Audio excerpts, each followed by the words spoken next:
네, 안녕하십니까. 저널리즘 토크쇼 제이입니다. 오늘 함께 하실 분들 소개해드리도록 하겠습니다. 먼저 저널리즘 전문가 정준희 교수입니다. 어서 오십시오. 안녕하세요. 정준희입니다. 팟캐스트 황태자 최욱 씨입니다. 네, 최연소 출연자 최욱입니다. 독일 공영방송 ARD 기자죠. 안톤 숄츠 기자 나오셨습니다. 어서 오십시오. 안녕하세요. 새로운 패널 한 분 모셨는데요. 손수호 변호사입니다. 안녕하세요. 네, 손수호입니다. 네, 저희 그 자리가 이제 최강욱 변호사 자리였는데 네네. 그 자리를 이제 대체할 만한 사람을 저희가 여러 차례 불렀는데 다 현찮았어요. 네, 이제 최종적으로 손수호 변호사가 어떤 사람인지 반응을 좀 보고자 온라인에 올렸습니다. 네. 근데 여성분들이 상당히 좋아하더라고요. 아, 그래요? 네. 네. 여성인지 어떻게 알아요? 아니 그 이제 아이디가 다 나오니까. 약간 없는 거만 인자로. 아이디를 어떻게 알아? 거의 지금 면면을 보니까 다들 얼굴로 어떻게 해보려는 사람들이고 실력으로 승부하는 건 나 하나인 것 같아요. 오늘 좀 활약상을 부탁드리겠습니다. 우리 들켰어요. 맞습니다. 네. 네, 오늘 맹활약을 좀 기대해 보도록 하겠습니다. 저널리즘 토크쇼 제이는 KBS 1TV, 마이케이, 푹, 유튜브, 페이스북을 통해서도 만나실 수 있습니다. 자, 지난 6월부터 양승태 대법원장 시절 사법농단 의혹에 대한 검찰 수사가 진행이 되고 있습니다. 지난달 27일에 수사 넉 달여 만에 첫 구속자가 나왔죠. 사법농단 의혹의 핵심 인물인 임종원 전 법원행정처 차장이 구속이 됐습니다. 구속 기간은 이번 15일까지입니다. 임 전 차장이 현재까지 묵비권을 행사하면서 수사는 답보 상태에 있고요. 정치권에서는 현재 재판 시스템을 믿을 수 없다. 그러니까 특별재판부를 설치해서 사법농단 의혹 사건의 재판을 맡기자 이런 목소리가 나왔습니다. 이에 대해서 또 여야 간 거센 공방이 일고 있는 상황입니다. 저널리즘 토크쇼 제이에서는 사법농단 의혹을 다루는 언론 보도 이쯤에서 짚어보고자 합니다. 손 변호사님, 사법농단 의혹 사건 일단 법원행정처 문건 저희가 한번 다뤘는데요. 워낙 정리를 잘해놔서 요약 정리해드리는 게 아주 쉬우실 것 같은데 부탁드리겠습니다. 최순실 박근혜 국정농단도 충격적이었는데 이 사법농단은 더 충격적인 것 같아요. 모두가 사법부를 믿잖아요. 법을 잘 따를 것이다. 그런데 그게 아니라 재판을 공정하게 진행하지 않았고 또 그 배경에 판사 또는 판사 집단의 이익 추구가 있었다. 그리고 법관들이 앞에서는 사법부의 독립을 말하면서도 뒤에서는 정권과 흥정을 했다. 이런 충격적인 의혹인데요. 중요한 거는 이게 단순한 음모론에 그치는 게 아닌 것 같아요. 근거들이 있어요. 조금 전에 그 언급을 해주신 그런 법원행정처 문건들을 보면은요. 사법행정권을 남용해서 재판에 개입하고 박근혜 정권과 재판을 두고 거래를 하고 또 상고법원 설치에 우호적인 여론을 조성하기 위해서 조선일보와 거래를 하고 또 특정 판사의 동향을 파악한 것으로 이렇게 해석될 수 있는 그런 충격적인 내용들이 있는데요. 또 그뿐만이 아닙니다. 이제 얼마 전에 구속된 임종원 전 법원행정처 차장 자신의 행동을 다 인정했어요. 다만 손과 발이 없는 청와대를 위해서 법률 자문을 해준 게 무슨 죄냐? 이거는 범죄는 아니다라고 주장을 하다가 지금 구속이 된 건데요. 이처럼 여러 가지 근거와 증거가 있기 때문에 앞으로 재판을 거치면 사실로 확인될 가능성이 상당히 있어 보이고요. 이제 정권은 대통령은 임기가 5년이잖아요. 그래서 아무리 정권 실세, 측근이 여러 가지 일을 벌여도 대통령이 바뀌면 그 후에 효과는 이제 연장되지 않을 수 있습니다.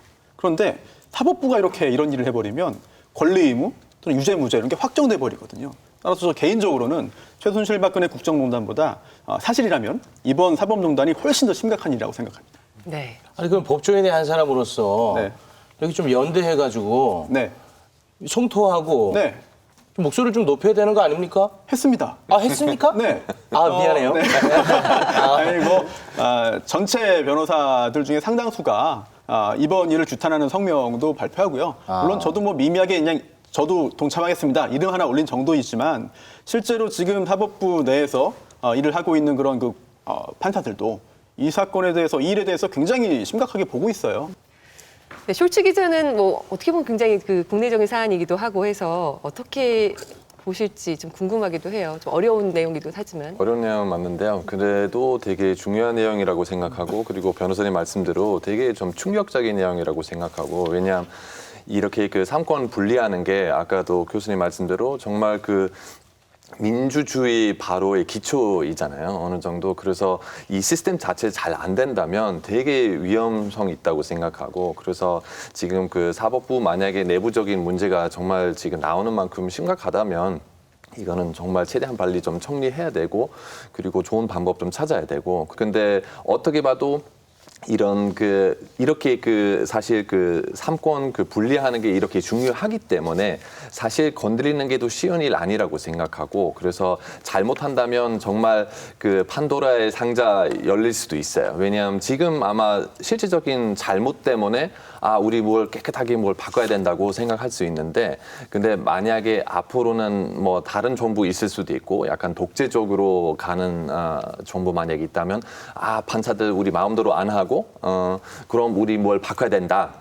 그래서 이 시스템 자체 그대로 지키는 게 또 되게 중요하다고 생각하고, 그래서 정말 여기는 좋은 길 찾기는 생각보다 어려울 수도 있다고 생각해요. 사안이 심각한 만큼 언론의 역할이 참 중요할 텐데요. 이번 검찰 수사가 진행되는 동안 언론들이 지금은 이 상황에서는 어떤 점에 주목을 하고 있는지 기사 내용을 통해서 좀 짚어보도록 하겠습니다. 일단은 압수수색 영장 기각, 구속영장 기각 부분에 대한 기사들이 먼저 많이 쏟아졌죠. 그렇죠. 이게 사법농단하고 재판거래라고 하는 사태는 사실은 민주주의 기본 가치가 훼손되는 사태잖아요. 그렇기 때문에 저는 이런 것 같은 경우에는 정파성이나 이념성에 의해서 나오지 않는 어떤 보편 가치적인 목소리가 필요하다고 생각을 하고, 그런 면에서 언론들도 그런 목소리를 내줄 거라고 기대한 면들이 좀 있었는데, 일부는 좀 그런 것도 좀 있었고요. 그렇지 않은 면도 좀 있었습니다. 근데 방금 말씀하신 이제 압수수색 영장에 관련된 부분은 비교적 목소리가 좀 비슷했어요. 예를 들면 동아일보가 9월 1일자에 낸 게 아주 중요한 부분을 짚었는데, 일반 사건이 1%가 기각률인데 이 사건, 재판 의혹 사건은 무려 90%였다. 자주 인용되는 그런 내용이죠. 뭐 되게 누가 봐도 이상한 통계잖아요. 그죠? 왜 이 사건만 90%로 기각되고 나머지 실제로는 거의 기각되지 않는가라는 거. 경향이나 한겨레 9월 22일자들도 대부분 이제 법원이 자기 자신의 문제에 있어서는 확실히 제 식구 감싸기식에 접근을 하고 있다라는 그런 비판적인 목소리를 냅니다. 그런데 이제 문제는 이제 좀 그렇지 않은 데들이 있어요. 근데 짐작 가능하시죠? 예. 이 조선일보하고 중앙일보였는데요. 또 이 사법농단하고 재판거래 관련해서 이 두 신문이 보여주는 톤이 일반적인 또 보수 신문들의 톤하고도 또 꽤 다른 면이 있습니다. 그 결에 대해서는 제가 나중에도 좀 말씀을 드릴 텐데, 일단 첫 번째로 좀 대단히 강한 톤을 보여주는 건 조선일보예요.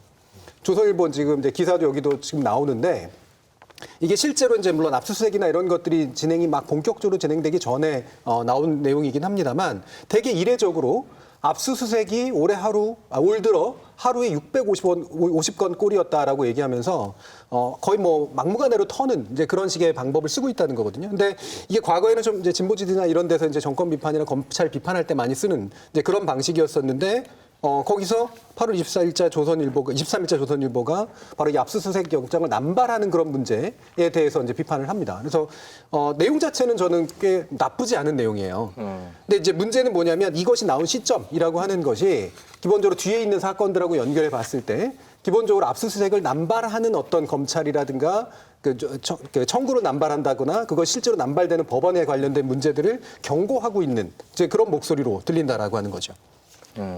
사실 이 조선일보는 보수 신문 아니겠습니까? 그럼 이 사법농단이라는 것은 사법부 파괴, 우리의 근간을 훼손하는 이 보수의 가치에 정면으로 배치되는 거기 때문에 보수 언론에서 오히려 더 큰 목소리를 내고 더 화를 내줘야 되는 거 아닙니까? 그러니까 이 내용, 그렇죠. 이게 사법농단을 직접 다루는 기사는 아니기 때문에 그 부분은 이제 좀 아닐 수도 있겠지만, 네. 전반적으로 최욱 씨가 지적하신 것처럼 그 사법농단이나 재판거래에 있어서는 침묵을 선택하거나, 조선일보가 특히 그랬는데요. 아니면 나중에 이제 더 많이 얘기하겠지만 실제로 상당히 부정적인, 그러니까 이거는 일종의 모종의 거래가, 그러니까 이 거래라는 게 뭐냐면 정권이 뭔가 권력을 가지고 지금 기존 정부라든가 사법부를 흔들려고 하고 있다라고 하는 그런 식의 이제 음모론적인 접근들을 상당히 많이 합니다. 그러니까 그런 면에서 최욱 씨의 정당한 지적처럼 보수 언론으로서 보수주의가 지향하는 바가 뭐냐라고 하는 그 가치의 측면에 있어서 상당히 자기부정적인 그런 이야기를 하고 있다는 거죠. 이런 조선일보 기사는 어떻게 좀 생각하시는지요? 왜 이런 기사가 나왔을까 한번 좀 생각을 좀 해보면요, 좀 짐작을 해보겠습니다. 첫 번째, 조선일보가 원래부터 이 사법부의 독립에 대해서, 삼권 분립에 대해서 굉장한 신념을 가지고 있었다. 그래서 어떤 일이 터지든 이 사법부의 독립을 위해서 항상 여러 가지 기사를 쓰고 조사를 하고 노력을 했다. 이런 가능성이 있겠고요. 그런데 그동안 이 사법농단 관련된 내용이 처음에 보도되고 이제 폭로되고 보도되는 과정에서 그렇게 보기는 좀 힘든 것 같아요. 오히려 좀 미온적이었습니다, 보도에. 그렇다면 두 번째, 다른 가능성.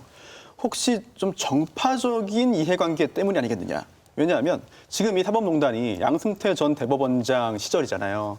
그때 이제 정권은 또 이제 지금 현재의 자유한국당입니다. 집권당은. 그리고 또 대통령은 당시에 박근혜 전 대통령이었죠. 그리고 그때 사법부가 재판 거래를 시도한 또는 재판 거래를 했다고 의심될 만한 그런 상대방이 박근혜 정권의 그 인물들이에요. 그렇다면 이 사법농단이 밝혀지고 구체적으로 드러날 경우에 지금 현재 특정 정당 또는 과거의 특정 정치인들에게 상처가 될 수 있지 않겠느냐. 그렇다면 그게 이제 조선일보가 좀 더 가깝게 생각하는 그런 정당에게 유리하지 않기 때문에 혹시 그런 스탠스를 그런 입장을 취한 거 아니겠느냐 하는 짐작을 할 수 있겠고요. 그리고 또 세 번째는 혹시 조선일보가 직접적인 이해 당사자이진 않겠느냐. 저희가 지난 방송도 다 봤거든요. 시청자로서. 그런데 이 조선일보에서 상고법원 관련된 그런 보도한 내용을 쭉 정리해 주셨잖아요. 표로. 다 봤어요. 그런데 특정한 시점 이전에는 그렇게 뭐 별로 없다가 또는 중립적이었다가 특정한 시점 이후에는 굉장히 한쪽에 치우친 그런 보도를 쏟아냈다. 이런 그 분석도 있잖아요. 혹시 조선일보가 이 재판 거래에 한쪽에 어느 정도의 일정 부분 역할이 있는 거 아닌가. 이런 의심도 할 수 있습니다. 그렇다면 과연 이 세 가지 가능성 중에 어떤 게 맞을지 또는 그 이외에 또 다른 이유가 있을지 저도 굉장히 궁금하네요. 다시 이제 기사 비교를 좀 해보면, 그러니까 동아일보가 9월 1일 날 했던 그런 기사의 내용이 상당히 정확해요. 그러니까 압수수색 영장이 기각되는 이유에 대해서 명확한 근거를 제시하지 못하고 형평성이 잡혀져 있지 않다면 이거는 사법부에 대한 신뢰를 무너뜨리는 일이다. 굉장히 정확한 이제 가치 판단을 하고 있죠. 그런데 이제 이 비슷한 시기에 이제 조선일보는 전혀 다른 이야기를 하고 있잖아요. 우리가 보통 보수지라고 얘기하는 것들이 똑같은 이제 목소리를 내는 경우가 많은데 아니란 말이죠. 저는 이게 외려 괜찮은 현상이라고 보는데 흥미로운 게 또 중앙일보예요. 예, 중앙일보가 10월 22일 이제 기사를 낸 거에 보면 영장이 기각되면 반성부터 하던 검찰이 언제부턴가 반박을 먼저 한다 이런 식의 표현을 씁니다. 네. 전 참 되게 신기한 표현이었는데. 전 이거 사실관계조차 헷갈려요. 영장이 기각되면 반성부터 했는지 모르겠거든요, 검찰이. 예. 일단은 저는 그것도 사실이 아니라고 볼 뿐더러 그다음에 검찰은 국가수사기관이지 사법부와 대등한 관계가 아니다. 이게 기본이래요. 저 이거 손 변호사님께 네. 여쭤보고 싶은데 짚어주셔야 될 점인 이 검찰이 국가수사기관이기 때문에 사법부보다 낮은 관계거나 또는 대등하지 않은 관계가 되는 건가요? 물론 이게 각도에 따라 좀 다른데요. 예. 검찰이 수사를 하면서 마음대로 할 수 없으니까 그렇죠. 법원의 통제를 받는 건 맞습니다. 영장을 청구해서 발부받아야만 강제 수사를 할 수 있거든요. 네. 그런 각도에서 보자면 이 부분이 일부 맞는 측면이 있어요. 하지만 검사가 기소해서 이제 피고인이 재판을 받을 때 재판을 받을 때 사실 그 형사재판의 세 당사자는 법원, 검사, 피고인입니다. 그렇다면 결국은 법원이 위에서 검사를 내려보는 그런 재판이 아니라 재판의 그 당사자로서 서로 그 협력해서 재판을 이끌어 나가야 되는 거거든요. 이런 측면에서 보자면은 대등한 관계가 아니다. 이게 기본을 망각한 거다라고 이런 강한 표현을 쓴 것이 일정 부분에서는 뭐 이제 옳지 않다. 뭐 이렇게 말씀드릴 수 있겠죠. 네. 그러니까 이게 그래서 이 워딩, 그러니까 말을 하는 방법이라는 게 반성부터 하던. 그러니까 검찰은 반성해야 된다는 얘기잖아요. 그 판사가 기각시켰으면 검찰은 아이고 내가 잘못했구나라고 반성해야 된다라는 문제인식도 저는 상당히 문제가 있다고 보고요. 그다음에 방금 말씀하신 것처럼 사실은 어떤 관계에서는 어느 쪽에 우선권이 있는가라고 하는 정도를 밝히면 괜찮은데 기본적으로 대등한 관계가 아니다라는 기본을 망각했다는 감성적인 표현을 쓴다라는 건 저는 이 무의식이 있다고 봐요. 이 무의식이 뭐냐? 같은 사법이나 아니면 행정기관이나 이런 것들 사이 안에서도 위계가 있다라고 보는 거죠. 제일 높은 게 판사인 거예요. 네. 그리고 이 중앙일보의 위계의식은 그것이 판사를 바라보고 그다음에 검사를 바라보고 행정기관을 바라보는 데 있어서의 위계의식과 자신의 내부의 위계의식이 동일하게 일치되고 있는 거죠. 저는 나중에 또 말씀드릴지 모르겠지만 저는 이게 우리나라 언론의 엘리트 의식의 상당히 본질적인 요소를 지금 무의식적으로 드러내고 있는 발언이라고 생각을 합니다. 동의하십니까? 네, 동의합니다. 왜냐하면 예전에는 뭐 지금도 그런 성향이 있지만 그런 측면이 있지만 성적대로 직업이 결정됐어요. 그래서 사법연수원에서 이제 2년 동안 이제 함께 교육을 다 받은 다음에 성적이 제일 좋으면 판사합니다. 그 다음에 검사하죠. 판사 검사 못하면 변호사를 하고 또 변호사 중에서도 뭐 큰 로펌에 가는 사람 아니면 뭐 개업을 하는 사람, 뭐 기업 차에 가는 사람 이렇게 순서를 쭉 정해놓거든요. 아마 그런 과거의 관행 또는 문화가 지금까지 이 사법부를 구성하는 사람들 머릿속에 다 박혀 있는 것 같고 또 언론도 마찬가지가 아닌가. 언론계 또는 언론인들 역시 겉으로는 아니라고 하면서도 사실은 언론사 사이의 어떤 그 이제 관계, 뭐 선후 또는 상하 이런 것들이 자기도 모르는 사이에 머릿속에 있기 때문에 결국은 글로 표현되는 게 아닌가 이런 짐작도 할 수 있겠습니다. 아니, 그런 측면도 있겠지만 항상 보면은 이 물타기, 시선 돌리기 그것도 있죠. 이런 거 좀 많이 하지 않습니까? 네. 지금 사법농단 여러 가지 정황들이 나오고 있고 혐의가 있어 보이는데 저는 개인적으로 사법부도 좋아하지 않지만 검찰에 대해서 서운한 점이 많습니다. 저도. 한번 수사를 좀 받아보셨나요? 아니요. 네, 그런 얘기 하지 마세요. 검찰에 대한 서운함이 많은 사람이지만 지금 이제 사법농단을 얘기하고 있는데 왜 굳이 또 검찰로 이렇게 시선을 돌려가지고 그걸 물타기 하는지 이런 거 저는 아주 화가 나요. 이게 좋은 지적인 게 이 기사 속에 자신의 무의식이 자꾸 나와요. 아까도 감성적인 것들이 나온다고 위기의식이 나온다고 했는데 이 안에 보면 검찰이 짠 수사 프레임의 정적에는 양승태 전 대법원장이 있다. 그렇죠? 네. 검찰이 수사 프레임을 짜고 있다라고 표현을 하잖아요. 예. 네. 이게 왜 그러니까 자기가 하던 대로 보인다 그러잖아요. 네. 그러니까 물론 이럴 가능성들이 충분히 있습니다. 그런데 왜 하필이면 이 시점에서 이런 언급을 할까? 네. 이거는 바로 권력 간 다툼으로 보는 거지 민주주의의 가치가 훼손된 거로 보는 게 아닌 거예요. 이들에게서 더 중요한 것은 바로 뭐냐면 누가 누구에게 권력 다툼을 벌이고 있다라는 그런 의식을 가지고 있는 것이고 그렇기 때문에 이게 수사 프레임을 짜고 있다라는 표현을 지금 쓰고 있는 거죠. 그 압수수색 영장 기각, 뭐 구속영장, 그 유해용 전 대법원 수석재판연구관에 대한 구속영장도 기각이 되는데 많은 문서들이 파기가 됐고 이 부분에 대해서는 어떻게 법조계에서는 어떻게 좀 바라보고 있습니까? 1호 구속영장 청구권입니다. 그런데 기각이 됐고요. 근데 이제 이 검찰이 이 대법원에서 이 유해용 변호사가 이게 전 수석재판연구관이 이제 기밀 문건을 몰래 반출한 혐의를 지금 잡고 수사를 한 거거든요. 그런데 이때 반출된 문건을 파기하지 않겠다는 서약서를 작성해서 줍니다. 검찰한테. 그런데 그 후에 그 약속, 서약을 어기고 다 이걸 파기해버렸어요. 근데 그러면서 그 후에 변명을 이렇게 합니다. 이거 원래 법적으로 그런 서약서 작성할 의무가 없는데 검찰이 계속 요구하고 강요하니까 제가 써준 것뿐입니다. 지킬 의무가 없습니다. 라고 말을 했거든요. 그런데 다들 아시겠지만 구속 사유 중에 하나가 증거인멸의 염려예요. 염려. 증거인멸의 염려만 있어도 구속 사유가 되거든요. 그런데 이렇게 증거를 실제로 인멸한 인물이 구속 사유가 없다라는 판단을 받은 것. 이게 과연 이 요직에 있었던 전직 이제 판사가 아닌 일반 국민의 경우에도 과연 이런 판단을 받을 수 있겠느냐. 그 부분에 대해서는 사실 아니라고 볼 게 맞거든요. 이 부분을 좀 날카롭게 지적한 그런 기사가 좀 부족한 게 아쉽고 또 이 영장이 기각된 후에요. 이제 이런 기사가 또 나왔어요.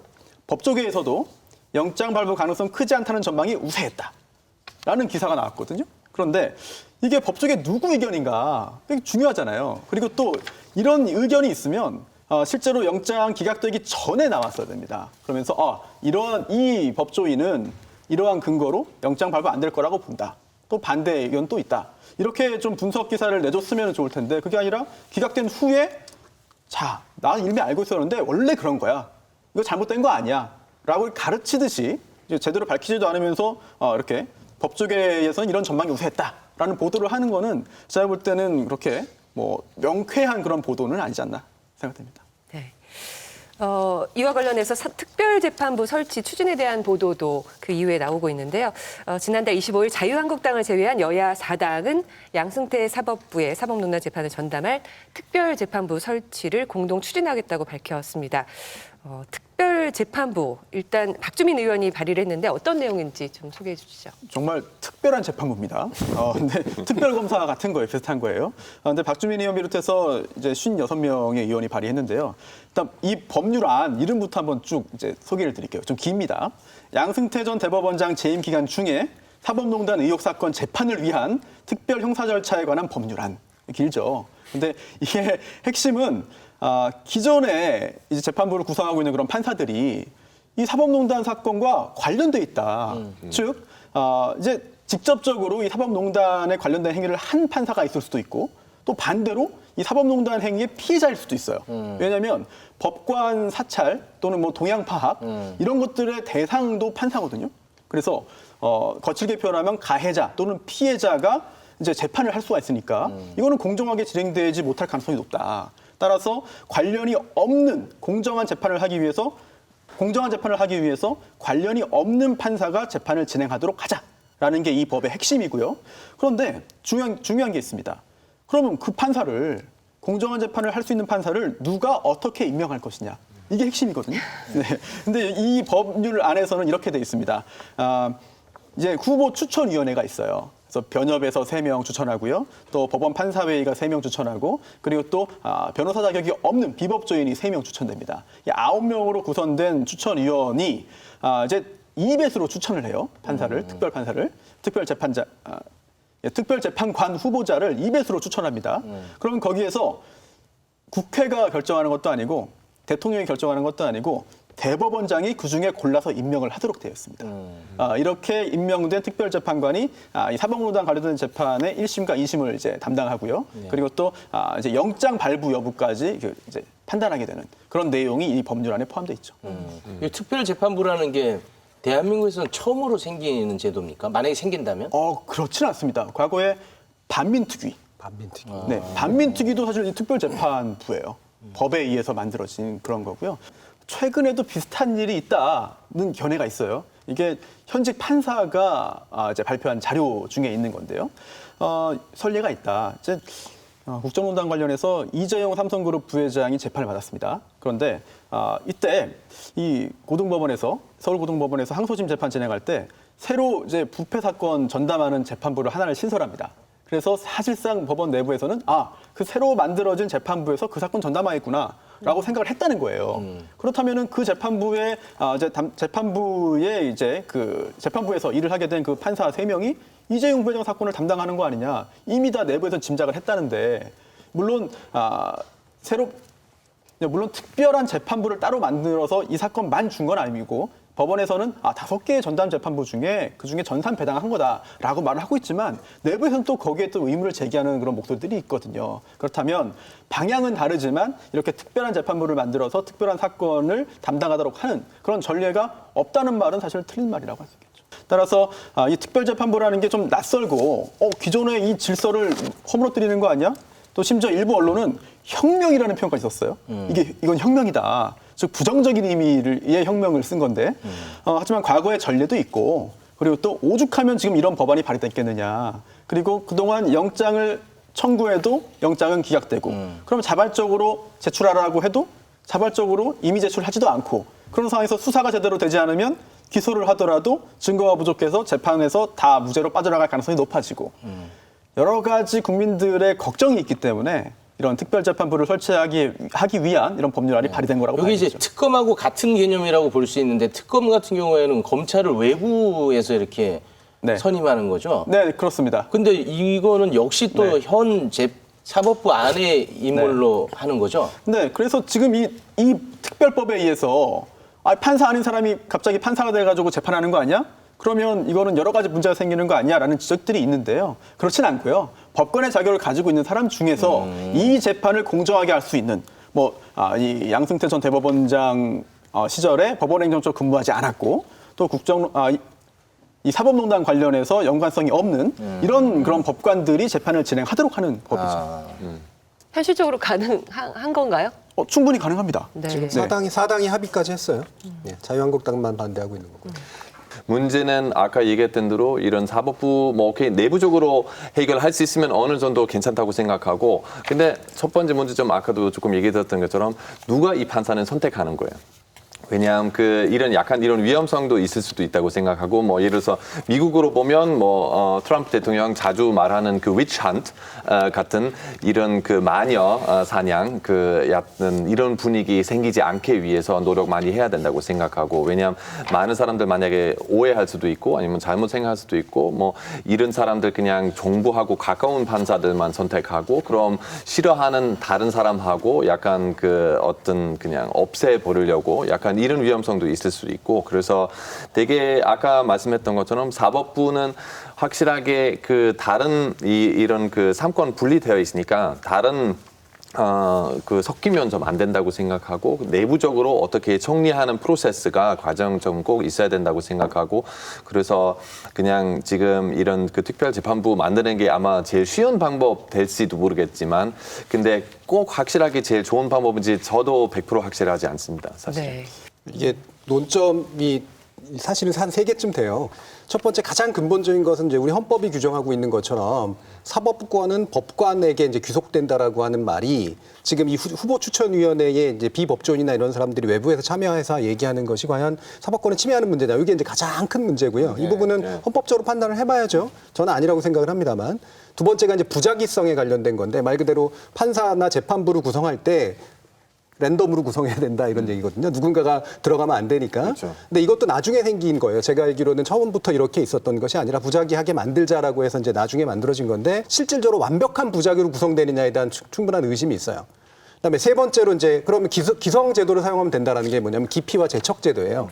다시 말하면 관련성이 있는 사람들은 스스로 피하거나 네, 판사가 제척은 관련성이 있다라고 보는 사람 제척해 달라고 요청하면 빼는 그런 제도가 있기 때문에 굳이 특별재판부가 필요 없는 거 아니냐라는 논리인데 저는 차라리 이 세 번째가 제일 설득력이 그나마 있어요. 왜냐하면 웬만하면 새로운 걸 만든다기보다 기존 걸 잘 이용하는 게 좋잖아요.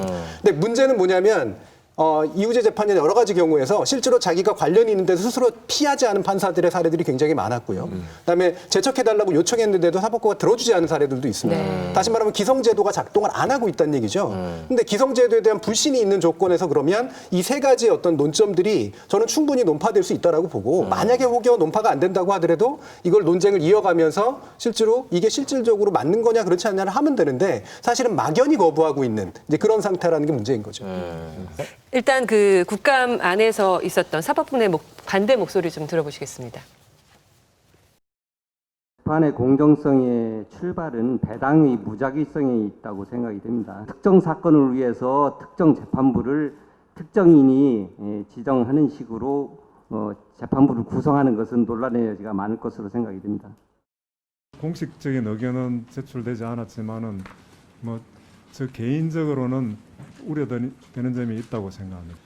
예, 사건 배당이야말로 그 재판의 본질이라고 할 수 있는데 그것을 어떤 특정인에 의해서 그 지정돼 가지고 한다는 것은 문제로 지적될 수 있습니다. 지금 나오신 분은 안철상 법원 행정처장, 현재 법원 행정처장입니다. 역시 뭐 말씀해 주신 것들의 우려점을 법원 내부, 사법부 내에서는 이런 목소리를 내고 있고요. 위헌 소지 가능성을 짚고 있습니다. 법관을 선발하고 또 법관을 잘 구성해서 재판부를 구성하는 것 여기에 이런 이제 법원 구성을 법관들이 알아서 다 해야 되느냐? 뭐 법관들은 그런 이야기를 할 수도 있어요. 그런데 헌법을 보더라도 꼭 그렇지만은 않습니다. 외부인이 사법부를 구성하는 사람이 아닌 사람이 사법부 구성에 관여하는 그런 절차들은 충분히 있어요. 왜냐하면 뭐 대통령이 대법원장을 임명한다. 이것도 사실 사법부 구성원이 아닌데 사법부를 구성하는 거거든요. 이런 점을 볼 때 판사들끼리 알아서 다 처리해야 되는데 임명도 하고 자리도 주고 해야 되는데 왜 외부인이 관여하느냐. 이거는 삼권분립에 반한다라는 주장은 일견 얼핏 보면은 맞는 것 같지만 사실 잘 뜯어보면은 사실은 그 내부에서의 외부의 어떤 그 여러 가지 영향을 좀 차단하기 위한 그런 그 이제 수사에 불과하다고 할 수 있겠죠. 네. 네, 사법농단 이야기 나오기 전까지만 해도 마치 사법부는 신의 영역인 것처럼 그렇죠. 항상 이야기해왔던 기억이 있거든요. 거기에 대한 비판도 할 수 없고 무조건 받아들여야 된다. 아니 근데 이렇게 잘못된 게 있으면 고치는 게 뭐 당연한 거 아니겠습니까? 저도 이제 일을 하면서 사법부가 공정한 판단을 신속하게 내려준다. 외부의 압력은 없고 언제나 올바른 판단을 한다. 이런 전제가 있어야 저희도 일을 할 수 있어요. 그게 흔들려 버리면 저희도 일을 못 합니다. 그렇기 때문에 그렇게 저희도 그러리라 믿고 있었는데 지금 그런 신뢰가 조금씩 허물어지고 있거든요. 조금이 아니에요. 네, 완전히 다 허물어졌습니다. 사법부가 그나마라도 그 국민들의 신뢰를 얻을 수 있었던 기간, 다시 말하면 왜 국회라든가 뭐 정치인이라든가 언론인들에 비해서 꽤 높았어요, 평판들이. 근데 그 기간이 얼마나 정도 되는 줄 아세요? 실질적으로? 얼마나 될까요? 기껏해야 민주화 이후예요. 민주화 이제 1987년 민주화 이전까지는 사법부는 뭐 말 그대로 정권의 신호였었습니다. 이건 뭐 전 사법부가 스스로 이런 식의 얘기하면 안 된다고 봐요. 이 전통상. 그런데 그나마 민주화 이후에 입헌 체계가 마련이 되고 우리 국민들은 민주주의라고 하는 이름으로 판사들이 제대로 해주기를 기대하고 독립하길 정말 바라고 있었던 거예요. 그리고 그만큼의 기대를 거기에 투영한 결과지 사법부가 정말 중립적이었고 정말 공정해서 그랬던 게 아니라는 거죠. 근데 자기 스스로 지금 부정한 일들이 나온 거잖아요. 재판 거래했죠. 네. 그다음에 사법농단에 여러 가지 일들이 있었죠. 근데 지금 와서 상권 분립 얘기하고 사법부의 독립성 얘기하는 사람들이 스스로 부정했던 사람들이 이런 얘기를 한다는 것 자체가 저는 언어도단이라고 생각을 해요. 중요한 게 아까는 최욱 씨는 말씀했던 거 뭐 문제 있으면 뭐 고쳐야 된다. 당연히 뭐 간단하게 생각하면 그렇게 생각할 수 있지만 근데 문제는 예를 들어서 여기는 지금 이런 상황 아니지만 근데 다른 나라 보면 지금 뭐 독재주의자가 생기면 제일 먼저 하는 말 우리 판사들 그냥 언론들 제대로 말 안 하고 그냥 잘라야 되고 그리고 판사들도 뭐 그냥 다 어떻게 그냥 부패하는 판사들이고 판사도 다 잘라야 되고 이거는 바로 독재주의자의 시작이거든요. 그래서 지금 이런 위험성이 여기 한국이 없는데 근데 만약에 지금 이런 케이스 생기면 앞으로 미래가 어떻게 될지 모르겠어요. 그래서 앞으로는 어떤 독재주의자 같은 사람 갑자기 뭐 그때도 또 특별 판사를 뭐 우리 했는데요. 그래서 이런 그 특별 재판부 만들었는데 지금도 그렇게 하자. 왜냐하면 다 그냥 어떻게 부패하는 사람 같아요. 뭐 다 이런 사람이 역용할 수도 있다. 이런 위험성이 있고 그것 때문에 지금 이렇게 그 사법부 내부적으로 이렇게 정리할 수 있는 방법이 있었으면 제일 안전한 방법이라고 생각해요. 상당히 독일적인 접근이죠. 독일은 법관의 나라거든요. 저는 지금 숄츠 기자의 그 우려에 공감해요. 그렇죠. 네, 맞습니다. 지금 정확하게 지적을 하신 것 같은데. 그러나 그런데 이게 지금도 아무래도 헌법재판소에서 이 부분을 또 판단할 수 있어요. 나중에 이제 입법이 다 마무리되면. 그런데 이 처분적 법률이라는 게 있습니다. 이게 원칙적으로 그 평등권을 보장하기 위해서 특정한 사람에게 적용되는 법률 또는 특정한 개별 사건, 이 사건에만 적용되는 법률은 원래 허용이 안 돼요.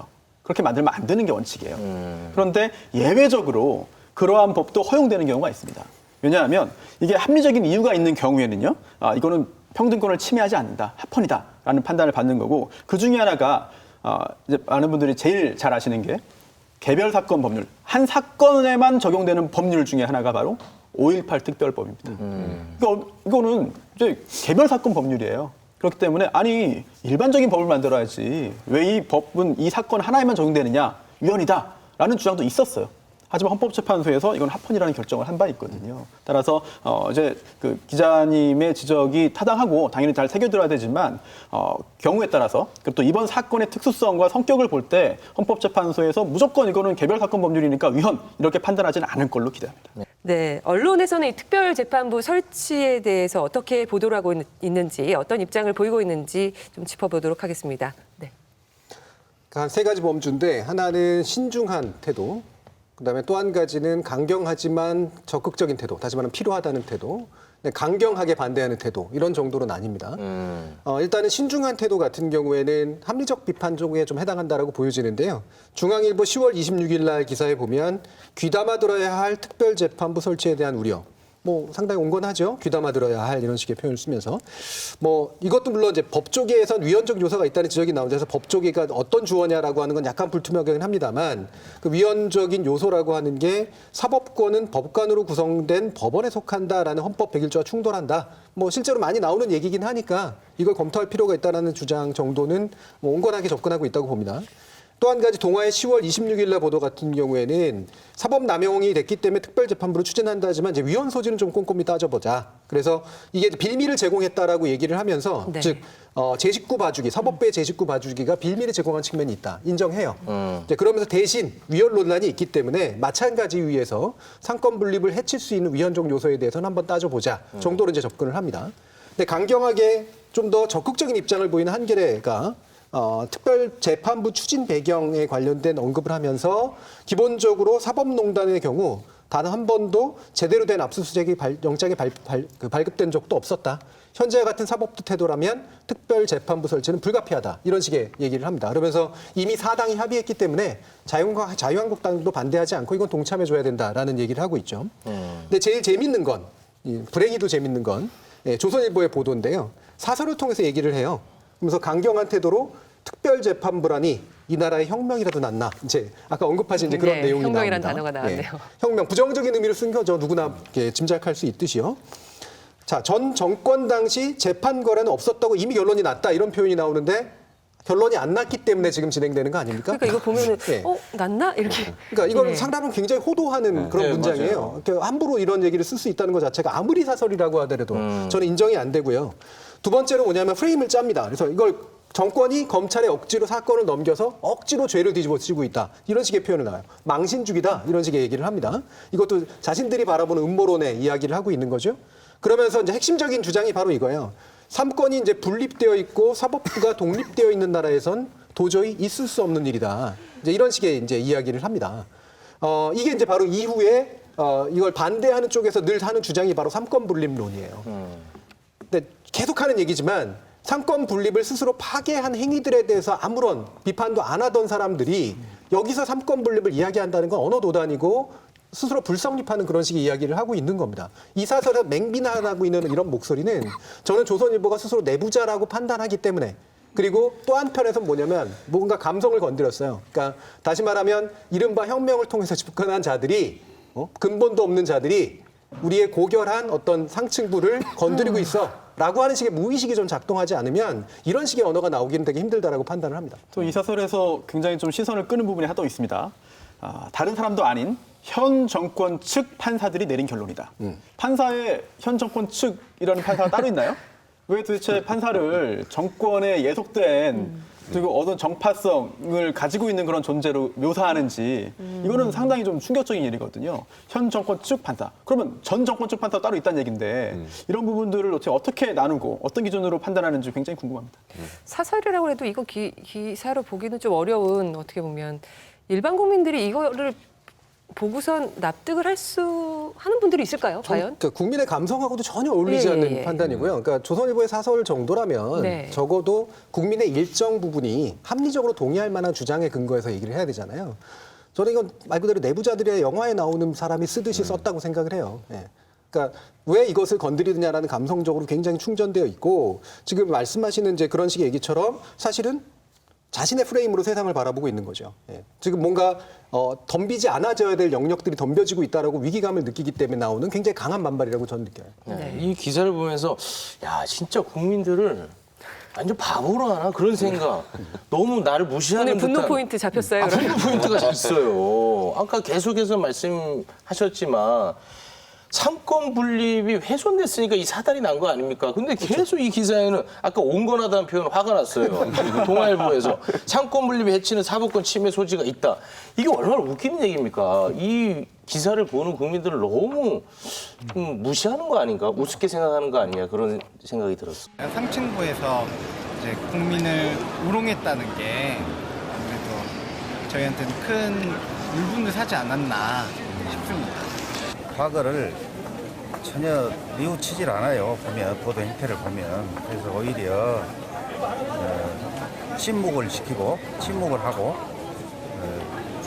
어떤 한편이 돼가고 있다는 그런 생각은 지울 수 없습니다. 그걸 언론이 제대로 된 내용들을 언론이 발표를 하지 않고 왜곡된 모습으로 보인다면은 국민들은 바보가 되는 느낌이 들 때가 많습니다. 조중동 원력들이 그런 사법부의 그런 사법부와 그런 청와대 간의 밀월 관계에서 어느 걔네들이 얻을 수 있는 사익이 있었기 때문에 여러 가지로 그런 것들이 보도가 되지 않았다고 저는 개인적으로 그렇게 생각해요.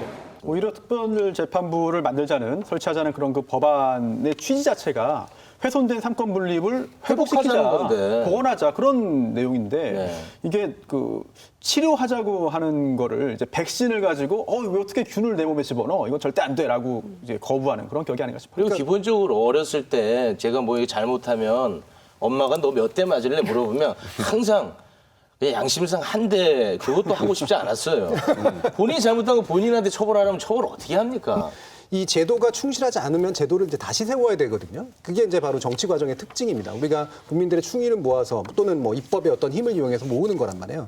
이 상권 분립을 얘기하는 게 그래서 저는 굉장히 마음에 안 드는 게 상권 분립을 샌다리 좁게 해석하고 있어요. 뭐냐면 절대 터치하지 마라로 해석하고 있거든요. 근데 상권 분립과 흔히 나오는 미국 정치학에서의 언어가 바로 뭐냐면 체크 앤 밸런스예요. 견제와 균형입니다. 예. 삼권 분립은 그 독립성이 서로 보장됐을 때 균형이 일어난다는 것이고 그 균형의 핵심 내용은 그냥 놔두는 게 아니라 서로 견제해 주는 거예요. 각자의 권한을 이용해서. 제1을 제대로 하고 있는지를. 그렇죠. 네. 예. 사법부는 법적 판단에 대한 독점적 권한을 이용해서 자기 일을 하는 거고 그래서 행정부하고 입법부를 견제하는 거 아닙니까? 그다음에 입법부는 법을 만들 수 있는 힘을 이용해가지고 행정부하고 사법부를 견제하는 거예요. 그럼 입법부가 일단 사법부가 하는 걸 보고 사법부가 스스로 뭔가를 못한다면 입법의 힘을 이용해가지고 사법부의 문제를 한번 견제해보자라고 나서는 거 아닙니까? 그래서 판사에 대한 탄핵권도 있어요, 실제로. 안 썼잖아요, 아직까지. 견제 권한 있는데도 아직까지 안 쓰고 있는 거예요. 왜? 그거는 사법부에 대해서 뭔가 침해될 수 있는 가능성도 있으니까 아직까지 안 쓰고 있는 겁니다. 제도적인 힘조차 이미 안 쓰고 있는 거예요. 근데 이런 상황에서 그럼 정당하게 얘기할 건 뭐냐면 이 균형과 견제의 원리를 살아남는 것이 어떤 삼권 분립의 핵심 정신이라고 한다면 무너진 게 뭐고 견제와 균형이 복원돼야 될 게 뭔지를 얘기를 해야지 무조건 터치하지 마라고 하는 게 삼권 분립이라고 해석하는 저는 상당한 무식의 소치라고 봅니다. 분립이 분리와 달라요. 분리는 정말 나눠놓는 거거든요. 서로 관여하지 못하게 하는 게 분리고요. 분립은 서로 나누어서 결국은 그 국가를 떠받치는 겁니다. 그렇다면 지금 교수님의 지적대로 견제 당연히 해야 되는 것이고요. 관리 감독 당연히 해야 되는 것이고 그리고 사법부도 사법부의 역할이 있어요. 즉 행정부 구성원들이 잘못을 하면 당연히 유죄 판결을 선고하면 됩니다. 또 반대로 입법부도 역할이 있습니다. 사법부 구성원이 제대로 일을 하지 못하면 그 사람들이 제대로 일을 할 수 있도록 법을 만드는 게 입법부의 일이거든요. 각자의 역할을 하면 되는 것이고 또 그 과정에서 입법부가 만든 법이 헌법에 이제 위반된다면 그건 또 다른 기관인 헌법재판소가 또 견제하면 되는 거니까 그렇죠. 애초 지금 논의되는 것 자체가 위헌이다, 이거 우려가 크다라고 하는 것 자체가 제가 볼 때는 원인은 외면하고 우려가 조금 보이는 부분을 좀 부각시키기 위한 좀 노력이 깃들어 있는 게 아닌가 생각합니다. 제4부를 자처하는 언론이 입법부를 무리하게 분립을 인정하지 않고 있는 거죠. 그 법원 내부망에 올라오는 글들도 언론에서 이제 요즘에 자주 보도를 합니다. 그 사법농단 의혹에 대한 검찰 수사가 진행되는 동안에 현직 판사들이 그 법원 내부망에다 글을 올려서 또 이야기가 됐는데요. 10월 16일에는 강민구 서울고법 부장판사가 전날 검찰에 출석해서 조사를 받았던 임종헌 전 법원행정처 차장이 새벽에 귀가하자 검찰의 밤샘 수사 관행은 위법이다. 이러면서 밤샘 수사로 작성된 조서의 증거 능력은 인정하지 말아야 한다라는 주장을 폈고요. 10월 25일에는 황병아 서울고법 부장판사가 또 글을 올렸습니다. 국회의 특별재판부 추진을 비판하는 내용이었습니다. 그리고 10월 29일에는 최인석 울산지방법원장이 검찰의 압수수색 문제를 삼으면서 법원은 검사에게 영장 발부해주는 기관이 아니다. 압수수색 영장 청구는 20년 동안 10배 이상 늘었다. 검찰을 무소불위의 빅브라더로 만들어준 것은 다름 아닌 우리 법원이라는 글을 올려서 이런 압수수색 문제를 짚어줬는데 안에서는 내부에서 논란이 확산되자 여태까지 뭐하다 이제 그런 얘기를 하시느냐 뭐 이러니까 본인은 30년 전부터 같은 주장을 했다. 이렇게 또 내부망에 다시 한번 글을 올려서 또 이야기 회자가 되고 있습니다. 판사들의 이런 입장 표명, 뭐 내부망이니까 어떤 글이든 올리는 거는 뭐 자유의사일 것 같은데요. 일단은 밖으로 또 보도가 많이 되니까 어떻게들 보시는지. 일단 내부망에 올린 것 자체가 문제 없지 않느냐라는 의견도 있는데 저는 문제가 있다고 봅니다. 아, 그래요? 네, 왜냐하면 이 사법농단 사건이 지금 수사 중이잖아요. 그런데 검사가 기소를 해서 재판이 열리게 되면 누군가 판단을 해야 돼요. 근데 그게 바로 법관이죠. 판사죠. 그리고 이 내부 전산망에 오른 글을 본 사람이 재판을 할 가능성이 매우 높습니다. 그렇다면 단순히 그냥 내 의견 내가 표하니까 뭐 볼 사람 보고 보지 않을 사람 뭐 보지 마세요가 아니라 향후 열릴 것으로 예상되는 재판에 영향을 줄 수 있는 행위예요. 누가 재판을 할지 모르고 또 판사로 이 재판을 이제 관여할 수 있는 그런 가능성이 있는 사람들에게 준 글이거든요. 읽어보라고. 아니 그걸 판사들이 다 뭐 저 개인 의견대로 받아들이겠죠. 그거에 영향을 받을까요, 진짜 판사들이? 그런데 이렇게 말합니다. 그동안 검사가 영장을 청구했는데 법원에서 기각되면은요, 검사들이 이제 그 불만을 또 표하는 경우가 있었죠. 그럴 때 이제 법원에서는 이렇게 말하죠. 오래된 말입니다만 검사는 공소장으로 말하면 된다. 왜 다른 이야기를 하느냐? 그대로 돌려주고 싶어요. 판사는 탈견문으로 말하면 됩니다. 왜 내부 전산망에서 뭐 수사에 대해서 이야기를 하고 왜 또 이런 현안에 대해서 이야기를 하는가? 물론 언론의 자유가 있고 또 내부에서 토론을 할 자유가 있습니다만 이 사안에서는 부적절하다는 거죠. 그리고 또 그동안 있었던 수많은 인권유린 사례들에 대해서 과연 이렇게 활발하게 내부 전산망을 통해서 실명으로 공개 토론을 한 적이 있는가? 이 부분에 대한 지적을 할 수밖에 없습니다. 그러니까 실제로 제가 알기로 이 내부 전산망에요. 뭔가 이렇게 올리고 그랬던 사람들은 법원 내부에서 문제 판사로 보던 사람들이었어요. 예전에는 주로. 왜 저렇게 목소리를 높이지? 내부 고발 개념이었죠. 그런 식의 것이었단 말이에요. 근데 지금은 갑자기 목소리 높이는 이분들은 기존에는 이걸 보고 굉장히 불쾌했던 분들이었다는 거죠. 대부분의 경우에. 근데 또 한 가지는 저는 사실은 그 아까 제가 잠깐 언급했던 이제 조선 기사, 8월 23일 기사에서요. 제가 일부러 얘기 안 해놓고 이제 있었던 게 8월 달 있었는데, 기사요. 예, 예. 그게 이제 압수수색 문제를 제기했던 기사입니다. 근데 여기서 영장 발부 99% 법원이 직접 당해보면 압수수색 남발 바뀔까? 되게 묘한 말을 썼어요. 예. 그러면서 저는 이게 여기에 지금 적용이 되는데 바로 이제 당해보니까 나오고 있는 거죠. 판사들이. 득달같이 이제. 예. 자기들이 수사 대상이 돼보고 영장을 청구하는 사람의 대상이 돼보고 나니까 굉장히 법률가가 되고 인권자가 되고 있어요. 그래서 저는 이것 관련돼서 되게 재미났던 이제 그런 그 뉴스가 뭐냐면 SBS 8뉴스였는데요. 10월 31일이었었던 것 같아요. 판사들이 최근에 수사받는 처지가 되니까 이런 걸 올리는 거 아니냐는 지적도 나오고 있습니다. 저는 굉장히 칭찬하고 싶은 보도 중에 하나입니다. 정확하게 문제를 짚었어요. 판사들의 이중성을 보여줍니다. 평상시에는 말 그대로 영장 남발했잖아요. 근데 자기들이 영장 수사의 대상이 되니까 어쩜 그렇게 모든 법조를 다 대가면서까지 인권, 자신의 인권에 대해서 그렇게까지 잘 얘기를 하는지 이 부분은 저는 SBS 8뉴스가 굉장히 잘 얘기하겠다고 생각합니다. 이 압수수색이 굉장히 무서운 게요. 별 문제 없어 보이는 건도 어떻게든 그 계좌, 이제 금융 거래 내역, 또 휴대전화 사용 내역, 뭐 신용카드 사용 내역 이런 게 다 공개되면은 어디선가 문제가 드러나는 경우가 굉장히 많아요. 그렇기 때문에 일단 그 관련돼서 이 압수수색을 당하면 특히 휴대전화, 요즘에 휴대전화 하나만 입수해도 어마어마한 게 나옵니다. 그래서 아마 나는 아무 문제 없어, 뭘 해도 상관없어라고 하시는 분 많지 않을 것 같아요. 아니 그럼요. 압수수색 굉장히 무서운 거죠, 사실은. 그래서 함부로 쓰면 안 되는 수단이고 이분들의 말이 맞아요. 그래서 인권에 의해서 압수수색도 함부로 하면 안 되고 구속도 함부로 하면 안 됩니다. 근데 왜 지금까지는 그렇게 쳤냐고요. 근데 저는 이분들의 글을 보면서 특별재판부조차 희망이 없는 느낌이 옵니다. 왜 갑자기 또 아까는 안 그러셨잖아요. 그 특별재판부도 결국은 이미 사법부 조직 내에서 누군가가 이제 연루되지 않은 사람들을 앉힌다는 거 아니겠습니까? 이거 보면은 직접적 연루가 없더라도 그 조직부하는 그런 마음들은 다 갖고 있는 것 같아요. 그렇기 때문에 크게 나는 희망이 없다고 봐요. 제 생각에는 이 사법부 몸으로 만약에 보면 그리고 우리 일은 지금 사법농단 같은 게 암이라고 생각하면 중요한 질문은 이 암 얼마나 커요. 사실 그냥 만약에 어디만 있으면 수술할 만한 암인지 아니면 이미 온몸이 완전히 그냥 죽을 만한 몸인지 그런 거는 지금 정말 밝혀야 된다고 생각하고 그래서 아직도 정말 그 중립된 판사가 충분히 남았는지 아니면 다 서로 어떻게 네트워킹 이미 하는 게 그거는 사실 제일 무서운 질문이고 근데 그거는 꼭 대답해야 되는 질문이라고 생각해요. 그렇지 않다고 믿고 싶지만 네. 최욱 씨의 지적에 대해서 한번 좀 설명을 좀 해드리면 바로 대답을 해주시네요. 좋아요. 고정 갑니다. 네. 아니 굉장히 중요한 질문 하신 거예요. 중요한 지적이에요. 그런 사람이에요 원래. 네, 예리합니다 제가. 제 뒤에 네티즌들이 지금 버티고 네. 있습니다. 알겠습니다. 네. 그런데 이게 추천위원회가 추천을 하고 대법원장이 임명을 합니다. 네. 그래서 그 과정이 공정하게 이루어져서 제대로 된 그런 판사가 재판을 담당하기 기대하겠고 근데 설령 만약에 그렇게 했는데도 뭐가 문제가 있다 이럴 경우는 제척됩니다. 당연히. 근데 이 법률을 4조에 보면요. 법률 안에 4조에 보면 이런 게 있어요. 어느 경우에 직무에서 제척되느냐. 이 대상 사건 자꾸 국정농단이라 했었습니다. 이 사법농단 사건의 그 전심 재판 또는 기초되는 조사 심리에 관여한 때. 그래서 이제 거칠게 표현하면은 영장 그 전담 판사로서 영장 심리를 한 사람도 다 이제 배제가 되는 거예요. 그리고 또 대상 사건의 피고인 이제 여러 전직 법관이 되겠죠. 이 전직 법관과 같은 재판부에 있었던 법관도 안 됩니다. 다 배제돼요. 그리고 대상 사건, 이 사건 관련해서 보고에 관여하거나 보고서 삭제에 관여한 사람도 제외됩니다.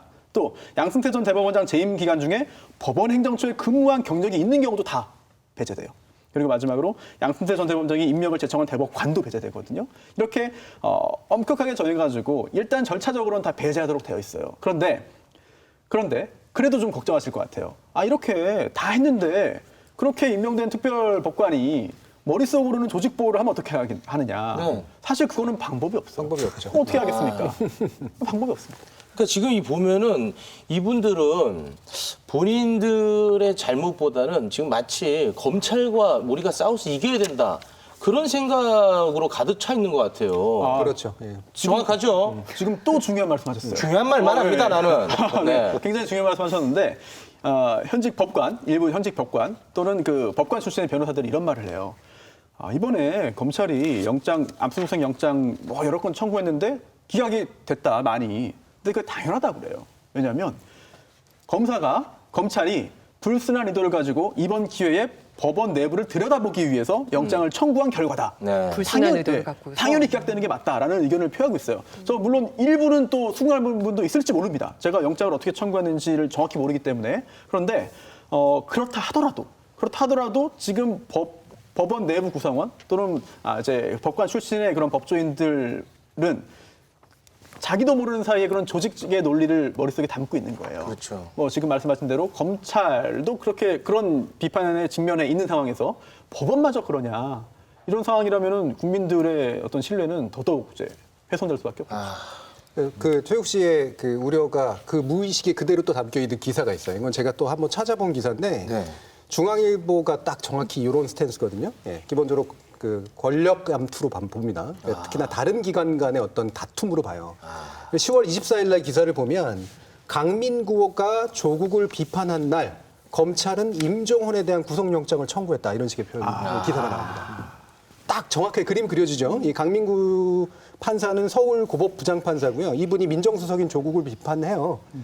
그러면서 이제 또 조국 그 민정수석이 이 문제에 대해서 페이스북에 뭐라고 이제 글을 씁니다. 그러면 지금 이제 청와대를 지금 노리고 있는 거잖아요. 이 부장판사와 청와대 간의 대립을 그다음에 검찰이 딱 끼어들어서 임종헌에 대한 구속영장을 청구했다라고 얘기를 하는 거죠. 그림을 딱 그리고 있는 게 보이잖아요. 이제 검찰, 판사, 청와대라고 하는 그림. 이들 사이의 궁중암투죠. 일종의 사극이에요. 예. 자, 또 하나가 10월 27일 기사인데요. 이거는 제목이 좀 묘합니다. 내용은 뭐 그렇게 나쁘진 않습니다만 문무일은 알고 있었나 이거예요. 문무일이 누구죠? 검찰총장. 총장 아닙니까? 그렇죠? 이 문무일은 알고 있었나 그러면서 그 임종헌 전 처장에 대한 그 구속이 일어나기 전 국감에서 의미시장한 말을 했다. 그래서 뭐 이런 것들이 구속될 거고 어떨 것 같습니까? 그랬더니 사건 과정을 지켜보시면 드러날 겁니다. 뭐 이런 식의 발언을 했습니다. 그걸 보고 제목을 뽑은 거예요. 문무일은 알고 있었나? 뭐 알고 있었을 수도 있고 모르고 있었을 수도 있죠. 그러면 알고 있었다면 외로 더 문제긴 하겠죠. 왜냐하면 그건 판사가 알려줬다는 얘기니까. 스스로 안 믿는 거네요, 사법부를. 그렇잖아요. 그러면서 이 두 개의 중앙일보의 기사를 보면 결국엔 현재의 사법농단 사태라고 하는 것은 결과적으로 새로 집권한 권력이 자신의 권력과 검찰이라는 도구를 써서 사법부를 계속 흔들고 있는 작업이다라고 하는 프레임이 그대로 깔려 있습니다. 이 궁중암투 프레임이라고 볼 수가 있는 거죠. 궁중암투 프레임. 또 사극이 하다 여기 또 쭉 그래픽으로 나갈 것 같은데요. 이번 그 양승태 대법원장 시절의 사법농단 의혹 사건 우리가 계속 주목을 해야 되는 이유는 저는 이런 점에 있다고 봅니다. 어떻게 보면 가장 약자에 관한 사건을 가지고 일종의 재판거래 의혹이 불거져 나왔기 때문에 우리가 뭐 남의 일이다 이렇게 보면 안 되는 부분이 분명히 있다는 거죠. 그리고 그 부분에서 많은 분들이 분노를 하고 있었고 이번에 지난 30일에 대법원 판결이 나왔죠. 5년 넘게 사건 처리가 지연됐던 일제 강제징용 배상에 대한 대법원 판결이 드디어 나왔습니다. 우리 법원은 일본 전범기업의 책임을 인정하고 신일 철주금, 옛 일본 제철이 강제징용 피해자 4인에게 1억 원씩 지급해야 한다는 판결이 나오면서 이 보도를 두고 정말 그 5년의 기간 동안 무슨 일이 있었는지 그게 또 이 사법농단 안에 들어있었기 때문에 더 많은 분들이 이번 판결이 나오면서 다시 한번 조금 시간이 좀 길게 지연되고 있는 부분이 있지만 주목을 하고 있는 것 같습니다. 이 쟁점에 대해서 보도가 어떻게 진행되고 있는지 좀 살펴보고자 합니다. 이번 대법원 판결이 나오기 전까지 5년 넘게 지금 사건 처리가 지연됐다고 했는데 그동안의 사건 개요를 좀 짚어주시죠. 네, 5년은 이제 이번에 제3구심 대법원 기간만 5년이에요. 그 전까지 따지면 18년, 13년 걸린 겁니다. 네. 이제 97년에 그 일제 강제징용 피해자들이 일본의 그 전범 기업 등을 상대로 해서 손해배상 청구 소송을 제기했습니다. 그런데 1심 지고 2심 지고 이제 최종심에서까지 졌어요. 2003년에 패소 확정됩니다. 그래서 그 다음에 그러면 우리나라에서 해보자라고 해서 이제 동일한 기업들을 상대로 2005년에 우리나라 법원에 소 제기를 합니다. 손해배상 해달라는 거죠. 그런데 1심, 2심 다 졌어요. 그런데 2012년에 대법원에서 이제 고무적인 판단이 나옵니다. 손해배상 청구권을 인정하지 않은 2심 판결이 잘못됐다. 하고 파기하고 돌려보냈습니다. 그래서 당연히 고등법원에서는요 다시 열린 2심에서 대법원 판결 취지에 따라서 손해배상을 인정했어요. 여기에 대해서 이제 전범기업들이 또 불복을 했죠. 그래서 재상고했습니다. 그래서 대법원에 올라왔는데 그게 2013년이거든요. 근데 그 5년 동안 계속해서 사건이 진행되지 않고 있다가 최근에야 이제 최종적인 그런 대법원의 판단이 나온 것인데요. 이게 무슨 이유에서 5년 동안 대법원에 계속 머물러 있었는지 여기에 대한 의혹이 계속 나오고 있는 거죠. 보통의 경우는 이렇게 오래 끌지 않는다는 게 전제인 거죠. 꼭 그렇지는 않아요. 그래요? 왜냐하면 이게 사실 재판 지연 사례가 이게 적지 않아요. 그런데 이번 사건은 좀 다르게 봐야 됩니다. 왜냐하면 이미 대법원에서 한 차례 판단을 했어요. 그래서 이거는 문제 있다. 손해배상 청구권을 인정하지 않은 판결이 잘못됐으니까 손해배상 채권이 있다고 인정해라라고 하는 취지로 돌려보낸 거거든요. 그렇다면 그 다음 대법원 판단이 5년이 걸릴 이유가 없어요. 네. 한번 판단한 거니까 같은 사안이기 때문에 금방 판단 가능합니다. 보통 그게 뒤집히지는 않는다는 거죠. 보통의 경우. 그거는 이론적으로는 가능하지만 사실상 그런 가능성을 상상하기는 어렵죠. 그래서 5년이 아니라 상당히 빠른 시일 내에 이제 확정 판결이 나왔어야 마땅한데 5년 동안 계속해서 판단을 내리지 않고 시간을 끌었다면 그 원인이 무엇인가가 굉장히 중요한 일이 되겠죠. 이와 관련된 이제 언론 보도들이 사법농단 의혹이 불거져 나왔다. 그 안에 이 내용이 들어가 있다라는 보도들이 나왔습니다. 동아일보, 중앙일보 좀 소개를 해주시죠. 예. 아까 이제 정세진 아나운서가 되게 중요한 부분을 짚은 게요. 제가요? 두 분 다. 예. 갑자기 체육 씨된 것 같은데. 강제징용 판결이 올바르냐 그러냐는 하나의 논이고요. 예. 그다음에 근데 왜 이게 이렇게까지 늘어졌지가 또 하나의 논이잖아요. 근데 우리가 사법농단, 재판거래 이런 얘기를 하면서 분노해야 되는 핵심 이유는 사법부가 정부하고 흑막을 가지고 거래를 했다라고 하는 그런 형식을 깬 문제도 있지만 실질적으로 가장 약한 자들을 볼모로 삼아서 한 거잖아요. 즉 박근혜 정부가 일본과의 관계를 어떻게든 개선해 보기 위해서 볼모로 삼은 게 바로 식민지 시대에 겪었던 피해 당사자인 강제징용 분들이고 그다음에 위안 발머니들이었단 말이에요. 이분들이 어떻게든 구제받을 수 있는 길이 열려 있는 그런 상태였는데 이거를 무마하고 덮기 위해서 바로 대법원에게 그것의 재판을 지연시키거나 또는 뒤집으라고 이제 사실 명령을 내린 것 같은 정황들이 나온 거잖아요. 그럼 이 5년이 걸린 이유가 다른 이유도 아니라 사실 이 당사자들 사이의 이유가 아니라 바로 이 엘리트들, 그렇죠? 정권의 엘리트와 그다음에 사법부 엘리트가 자기들의 이익으로 거래를 하고 있고 이들의 이익들은 완전히 접어두고 있었다라고 하는 것들을 보여주는 사례거든요. 그렇다면 언론의 보도는 전 이거에 집중하는 게 확실히 맞다고 봐요. 시대 정신 측면에서. 그렇죠? 이게 판결이 옳다 그르다 뭐 외교 관계가 있다 없다 문제를 떠나서 왜 지연됐지? 그리고 여기서 누가 피해를 입은 거지? 라고 하는 문제가 가장 핵심의 문제가 되어야 됩니다. 그런데 그 부분을 얘기하고 있는 언론들도 있는 반면에 안 그런 언론들도 있어요. 그리고 안 그런 언론들의 논리가 상당히 재밌습니다. 일단 대부분의 경우에는 뭐 한겨레라든가 경향이라든가 이런 데는 강제징용의 배상길이 열렸다라고 얘기를 하고요. 그다음에 의외로 많은 부분에서 이 사법농단하고 연결시키는 기사들이 아주 분석 있게 나오지는 않았어요. 그런데 예를 들면 조선일보하고 중앙일보가 가장 문제인데 한일 간의 마찰을 우려합니다. 갑자기. 할 수도 있어요. 그러니까 우려할 수도 있는데 주로는 일본의 반응들을 전달해요. 큰일 났다 이런 식의 이제 반응인 거죠. 예. 예를 들면 전직 외무상의 발언을 그대로 기사에 담는다거나 전 외무상 한국 국가로서의 형체 못 갖췄다. 굉장히 자존심 상한 얘기 아니에요? 예, 이거는 정말 따옴표 저널리즘이잖아요, 예. 그죠? 예, 자기가 하고 싶은 말인 거예요. 예. 이런 얘기 함부로 이렇게 전달 안 합니다. 이런 식의 주장을 했다라든가 뭐 혹여 그럴 수는 있을지언정 일본의 전 외무상의 발언을 굳이 따가면서까지 한국 국가로서의 형체를 못 갖췄다. 이런 굉장히 자기 비하적인 그런 제목을 달아요. 좀 전에 그 한국이 국가로서의 형체를 갖추지 못했다는 그런 발언을 그대로 인용한 그 기사. 사실 이게 그냥 단순히 소개하고 끝나야 되는가, 소개하고 끝나는 것으로 이제 만족할 수 있는 기사냐, 좀 그렇지 않다고 보는데요. 이게 굉장한 결례거든요. 특히나 이제 이제 외무상까지 여기만 그 현역 의원의 이야기라고 치면은 굉장히 좀 무례한 얘기입니다.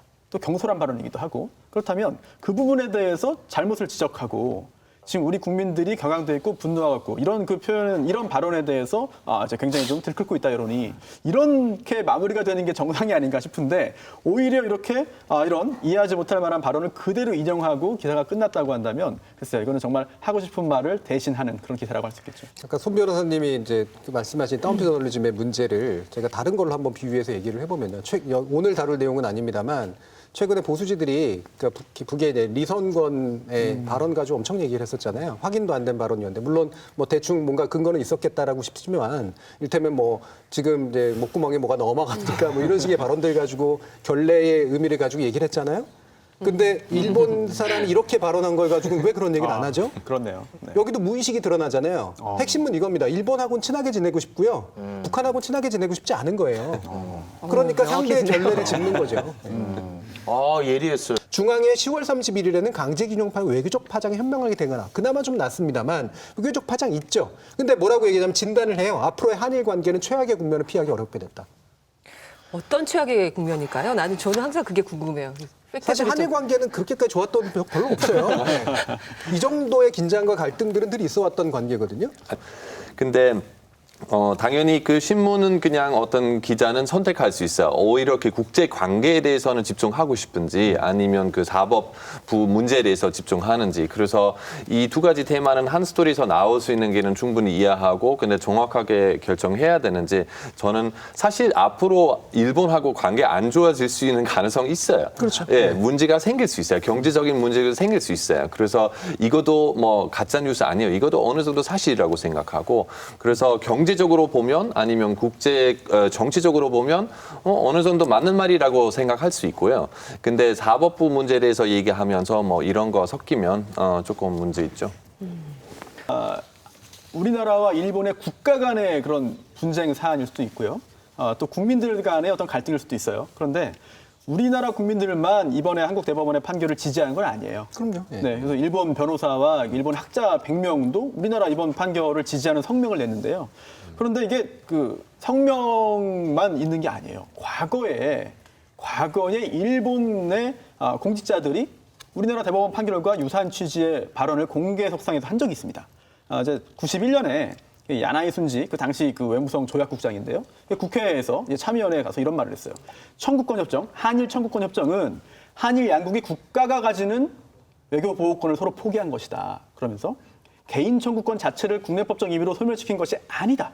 라는 말을 했어요. 놀랍지 않습니까? 이미 91년에 일본에서 했습니다. 그렇죠. 또 이제 65년에 그 한일 청구권 협정 그 체결 당시에 외무성이 대비로 작성했다가 2008년에 공개한 내부 문서가 있는데요. 이거 역시 마찬가지입니다. 이게 외교 보호권을 행사하지 않는다고 약속한 것이지 국민의 재산, 이제 개인 청구권도 포함됩니다. 이제 국민의 재산으로 국가의 채무를 충당한 건 아니다. 따라서 개인이 상대국 국내법상의 청구권을 갖는지 아닌지에 대한 것이 아니다. 라고 하는 거는 이미 그 당시에 일본도 검토를 한 문건이 있거든요. 그렇다면 이번 우리나라 대법원 판결이 굉장히 중요한 근거가 되는 거고 이게 일본에서도 학자, 변호사의 어떤 그런 개인적인 의견에 그치는 게 아니에요. 일본의 이제 권위가 있고 이런 그 권한이 있는 그런 그 공직자들이 직접 그 공개 석상에서 말한 의견이기 때문에 이번 대법원 판결의 근거는 충분히 있다고 봐야겠죠. 저는 이번 판결을 가지고 그러니까 한국 분들이 약간 속으로 찔려하는 것들이 있어요. 그게 뭐냐면 박정희 정부 시절에 1965년 한일협정이 결국은 모든 것들을 그냥 그때 털어버렸기 때문에 그게 원죄가 돼서 우리가 일본한테 제대로 얘기 못하는 거 아니냐. 속으로 그런 생각합니다. 네. 그런데 방금 말씀 주셨던 것처럼 그게 국가가 과잉하게 국가 대 국가의 조약의 형식으로 정부 대 정부의 조약의 형식으로 뭔가 개인들이 가지고 있던 불법적 침해당했던 것들에 대한 과도한 그런 규정을 한 것이 아니냐라는 법률적인 해석도 나오고 거기에 대한 다른 판결들도 나오고 있는 그런 상태인 거예요. 그러면 이 부분은 다툼의 여지가 있는 것이지 완벽하게 해소가 된 게 아닌 겁니다. 그럼 우리나라 언론이라면 물론 반드시 민족주의를 하라는 얘기가 아니라 다양한 다툼의 소지가 있는 것들을 부각시키는 것이 합리적이지 이거를 당연수로 놓고 외교관계에 마찰이 생긴다라고 접근하는 거는 한 100건 중에 한 건 정도 써질까 말까 할 그런 확률 아닐까요? 조금 전에 제가 소개해드린 그것도 제가 기사를 본 겁니다. 제가 뭐 직접 문헌을 본 건 아니고 이런 기사가 있어요. 그래서 그런 기사를 보고 정보를 이제 얻은 건데 그런데 안타깝게도 이 굉장히 중요하고 정말 이런 근거가 있네. 라고 깨달음을 주는 기사가 생각보다 큰 반향을 이제 얻지 못하고 아까 국가로서의 형체를 못 갖춘 한국 이런 기사가 오히려 더 많은 그런 관심을 받고 있기 때문에 굉장히 안타깝습니다. 네, 뭐 국제법원에 가서는 어떻게 되는지 뭐 그건 뭐 나중 일일 거고요. 그 우리나라 안에서 우리 대법원조차도 이걸 가지고 뭔가 시간을 끌면서 피해자들한테 어떤 배상을 지연시키는 그런 전략을 썼다는 것 자체가 지금 분노 포인트인 것 같아요. 기사 동아일보 10월 31일자 대법원의 강제징용 배상 청구권 재확인에 6년 5개월. 청와대와 협의도 있었기에 재판거래 의혹을 받고 있는 부분이다. 한겨레 10월 31일자 늦어도 너무 늦었다. 13년 만에 강제징용 판결 이런 기사를 냈었는데 이 사건이 사법농단의 상징적 사례가 된 만큼 양승태 전 대법원장 등이 주도한 재판 거래 전모가 투명하게 밝혀져야 이번 판결의 의미도 퇴색되지 않을 것이다. 이런 기사를 내놨습니다. 한국일보 10월 30일자 일제 식민지대 불법성 확인한 대법 강제징용 배상 판결이란 제목의 기사를 내놨는데요. 사법농단 의혹 몸통 수사와 진상 규명의 필요성도 그만큼 커졌다. 이런 기사를 내놨습니다. 그 근거들을 살펴보면서 이런 근거는 또 짚고 넘어간 부분이 있어요. 조선일보가 10월 31일자 기사였나요? 노무현 정부가 강제징용 보상이 청구권 협정에 포함됐다고 발표했다. 이 역대 정부 책임론 프레임을 걸고 넘어졌어요. 이 부분에 대해서는 어떻게 볼까요? 일단은 이제 아까 한겨레 동아 한국의 10월 31일자 기사는 전 이게 되게 상식적인 기사고 이 부분 보세요. 한국은 보통은 약간은 중립적이라고 얘기되는 언론이고 한겨레 진보 그다음에 동아 보수라고 얘기하지만 비슷한 문제로 접근을 하고 있잖아요. 예, 언론이 이제 비슷한 프레임으로 보고 있는 거고 저는 이 시각이 뭐 과히 틀리지 않고 국민적 정서하고도 맞고 합리적 판단하고도 연결된다고 생각을 하는데 이거하고 다른 식의 접근이 있고 또 조선중앙이에요. 그러니까 저는 뭔가 이렇게 우리나라 사법 체계에 관련된 거, 전 정부하고 관련된 거, 그다음에 일본하고 관련된 거에 연결고리가 있는 것 같아요. 이렇게까지 비슷한 목소리가 이 조선중앙으로부터 자꾸 나오고 있는 것들은 그 무의식이 일치되고 있기 때문이 아닌가 싶은데 아니나 다를까 이제 노무현 정부 얘기를 하잖아요. 그럼 저는 이것도 문제를 두 개로 분리해서 봐야 된다고 생각을 합니다. 그러니까 실제로 노무현 정부 시절에 이와 같은 발표가 있었고 그게 많은 혼란을 준 것도 사실이에요. 그리고 이거는 뭐 근거가 없는 이야기도 아닌 것도 이고. 근데 이게 굉장히 오랫동안 있었던 일입니다. 한국 정부가 1965년에 원죄를 가지고 사실은 민주화 이후로도 실제로 일본에 제대로 된 어떤 뭔가를 제기하지 못한 채 약간은 주저해왔던 것들이 사실이에요. 그리고 실제로 노무현 정부 시절이나 이런 민주화 정부 시절에서도 일본과의 문제를 해결하기 위해서는 우리가 지나치게 민족주의적인 관점에서 접근하는 것은 외려 좀 비합리적일 수도 있지 않는가라는 의식이 없지 않았었어요. 그러면서 이제 이 부분을 좀 다른 식으로 잘 해결해 보자라고 하는 분위기가 있었던 것도 사실이거든요. 근데 지금 이 문제를 끌어들이는 건 왜 박근혜 정부 시절에 이 문제가 꼬였었던가라고 하는 것을 당연히 얘기할 시간에 이 문제를 노무현 정부 이야기를 하는 건 너무나 눈에 뻔히 보이는 이야기거든요. 네. 사실 이 양비론이라는 게 굉장히 쉬워요. 손쉬워요. 그래서 이번 정권 잘못했다라는 비판을 할 때 전 정권도 잘못했다라고 하면 얼핏 보면은 굉장히 합리적인 그런 비판인 것 같습니다. 잘못한 사람 다 비판한다는데. 하지만 그 이면을, 그 뒷면을 보면은 사실 그 배경에는 지금 정권의 잘못을 좀 가리고 싶어하는 그런 지금 정권의 어떤 일들이 잘못이 아니라고 이제 항변하고 싶은 그런 그 생각이 숨어 있는 게 아닌가 생각이 드는데요. 이번에도 그 이제 노무현 정부 당시에 여러 가지 그런 결정들을 굳이 끄집어내는 이유 자체가 뭐냐. 정말 순수하게 이번 대법원 판결에 대한 그런 비평 또는 분석을 하기 위해서인가. 아니면 이 대법원 판결이 나오기까지 시간이 지연됐고 그 시간이 지연됨에 사법농단이라고 부를 수 있을 만한 일들이 있었고 그게 바로 사법부와 박근혜 정권의 어떤 흥정이 있었다라는 식의 그런 그 의혹을 하게 되니까 사람들이 의심을 하게 되니까 그걸 좀 가리기 위해서 뭔가 가지고 온 게 아니냐 이런 의심을 할 수밖에 없는 거죠. 그 의심 받고 저는 하나 더 얹겠습니다. 네. 이런 역대 정부의 책임론을 들고 나오는 이유는 이제 참여정부 당시에 현 문재인 대통령이 민정수석이지 않았습니까? 그러니까 지금 또 이 정부를 흔들기 위한 수단으로 이용하는 게 아닌가 싶기도 하고요. 아까부터 자꾸 이런 것들을 뭐 민족주의 관점으로 보는 것 좀 뭐 저한다 뭐 이런 말씀하셨는데 저는 좀 그런 관점으로 보고 싶어요. 민족주의자세요? 아닙니다. 우리 아픈 역사고 저는 이제 그런 관점으로 좀 접근하고 싶은데 최소 우리나라 언론이면 우리 정부의 그 변화를 살피기보다는 일본 정부의 변화를 먼저 좀 주의 깊게 살펴야 되지 않을까 싶어요. 아까도 잠깐 말씀을 하셨지만 일본 같은 경우에는 그 러시아 그러니까 소련과의 관계에서 우리랑 정반대 입장이 된 적이 있었잖아요. 그때는 그 관계에서 그 청구권이 포기가 개인 청구권 포기로 이어지지 않는다라고 그때 또 그렇게 주장하지 않았습니까? 그런 거를 좀 이렇게 주목해야지. 우리 정부의 입장 변화를 이렇게 주목한다는 거 너무 화가 나요, 저는. 중앙일보 제목에 있잖아요. 일본이 ICJ에 제소하면 외교적 부담 이렇게 했는데 외교적 부담이 안 생깁니다. 왜냐하면 이 ICJ 국제사법재판소가 한쪽에서 즉 일본에서 이거 이 문제 다뤄주세요라고 한다고 해서 다 알겠습니다. 이제 시작하죠 재판 이렇게 하는 게 아니에요. 왜냐하면 이 규정을 보면은요, 애초에 이제 거기에 동의한 국가면 모르겠지만 우리나라는 그에 동의하지 않았거든요. 따라서 일본과 우리나라가 모두 ICJ 국제사법재판소에 이 문제 다뤄주십시오라고 해야 ICJ가 그때 판단을 시작해요. 그렇기 때문에 일본이 설령 제소해도 이게 실제적인 부담, 외교적인 부담이 생길 수가 없습니다. 똑같은 예가 뭐냐면 바로 독도 문제입니다. 독도 문제도 일본에서 계속 ICJ에 가서 판단 받아보자고 하는 거예요. 지금 상황에서는 이제 실효적인 지배를 하지 못하고 있으니까 손해볼 게 없다는 판단이죠.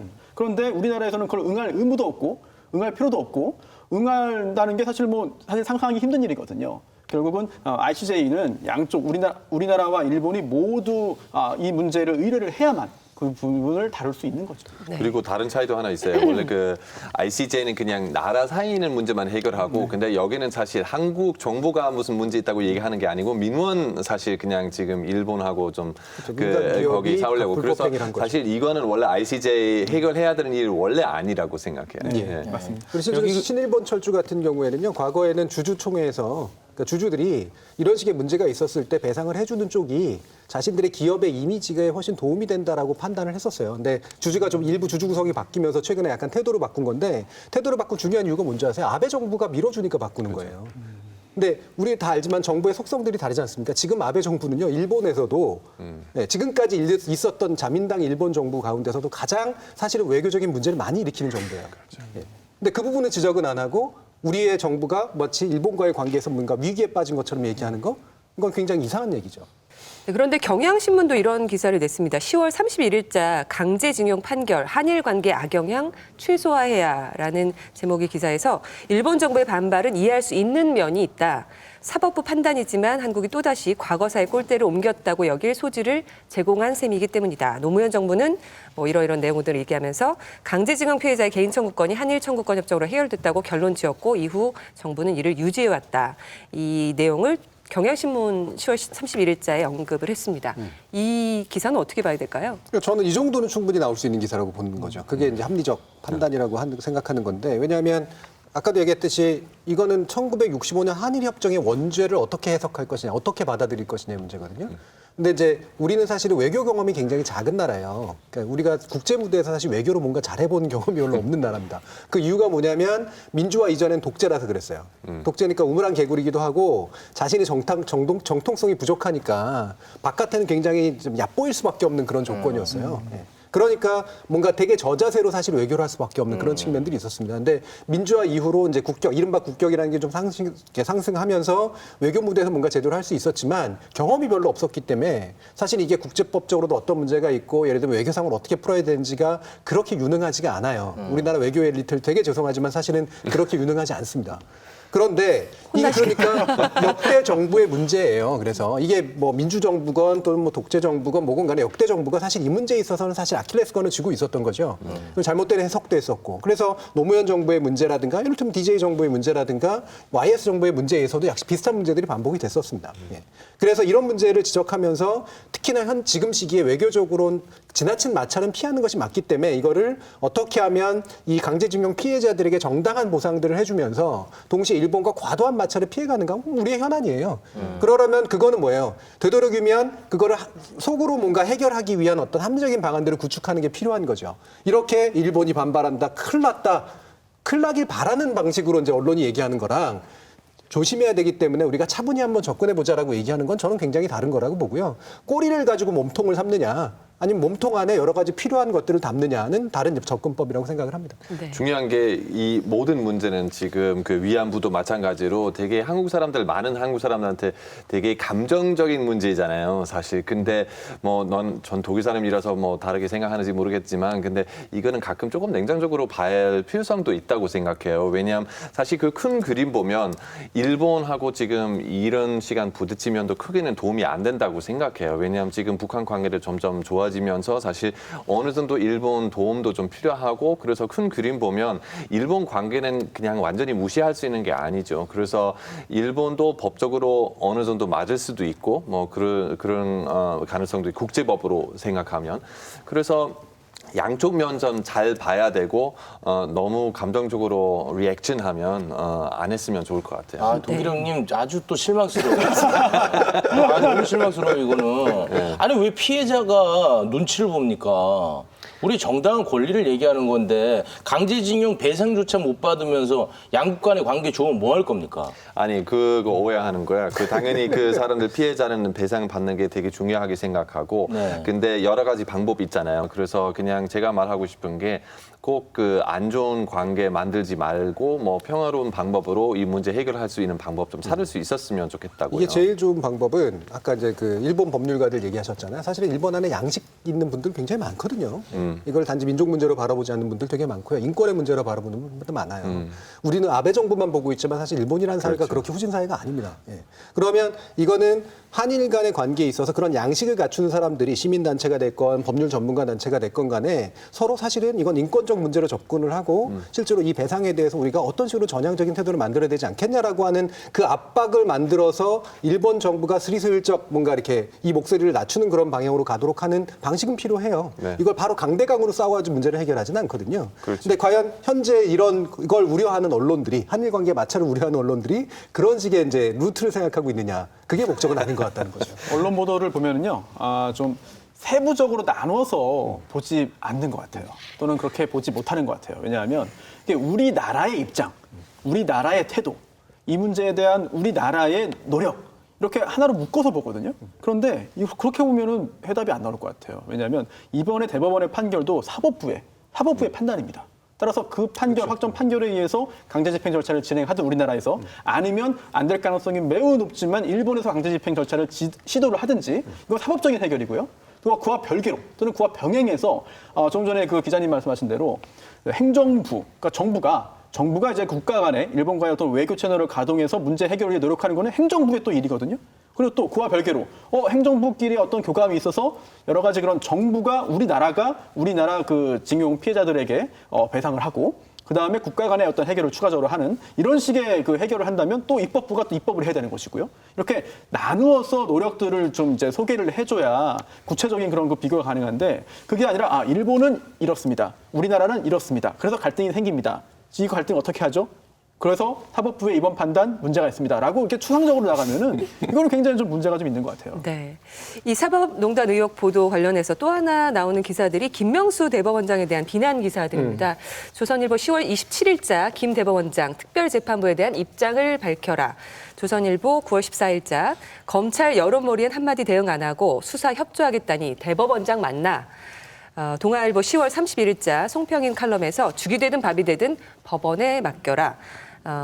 김명수 대법원장, 이 우리법 연구회 회장이었던 김명수 대법원장 체제에서 공정한 재판이 가능하겠느냐는 의문도 가능하다, 이런 내용을 실었습니다.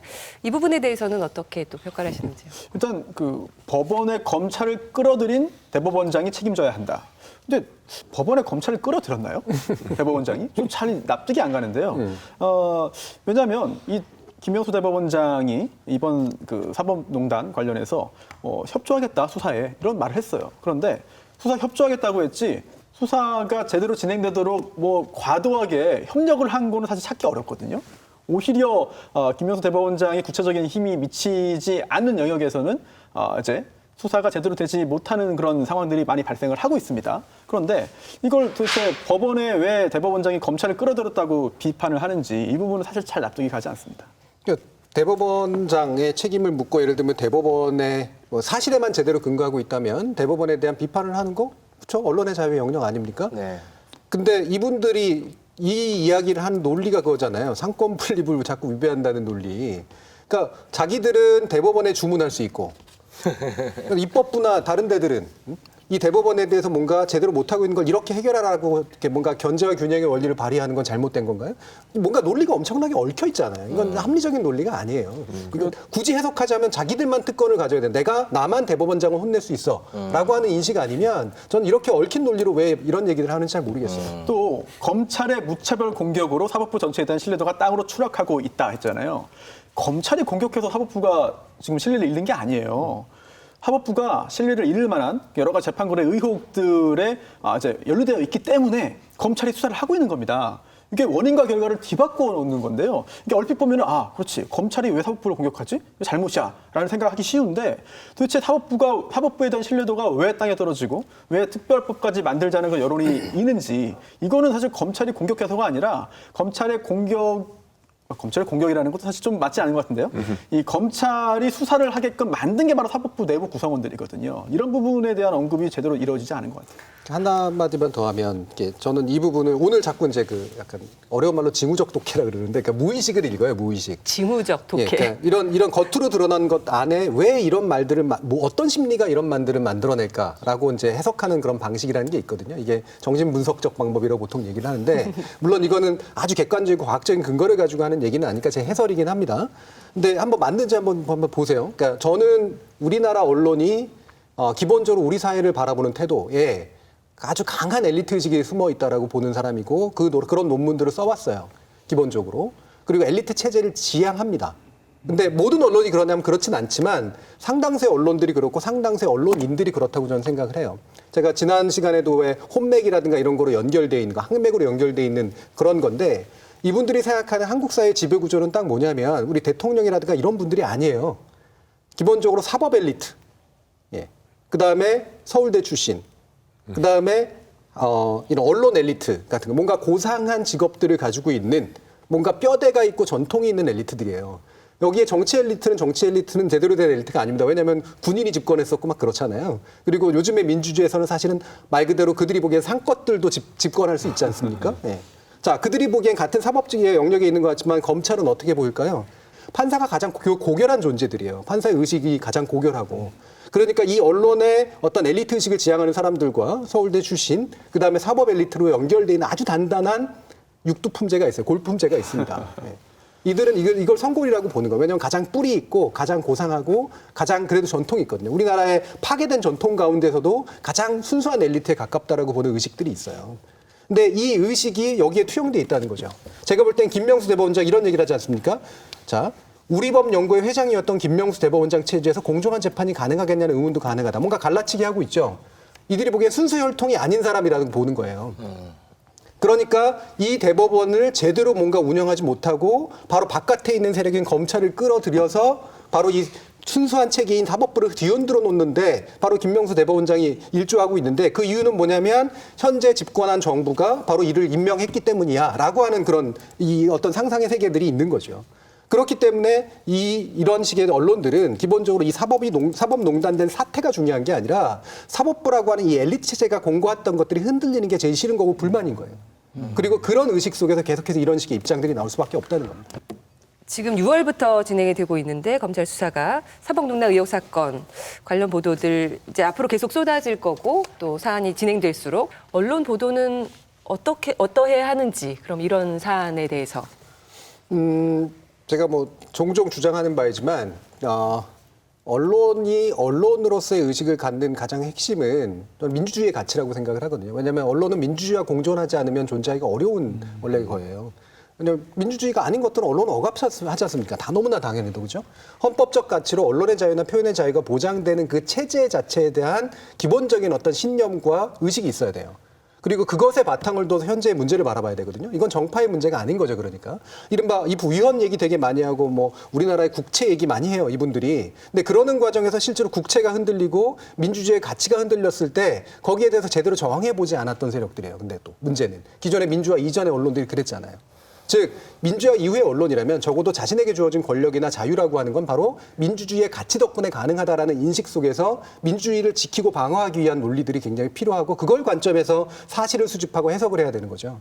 그런데 지금은 되게 이게 얽혀버렸습니다. 예, 사법농단이나 이런 식의 문제들에 대해서 굉장히 주변적인 논리들을 갖다 대면서 본질적으로 어떤 우리나라의 국가의 어떤 핵심 체제가 흔들렸는가, 그 시스템이 왜 작동을 멈췄는가에 대해서 문제의식을 깔고 보도를 하지 않았던 것.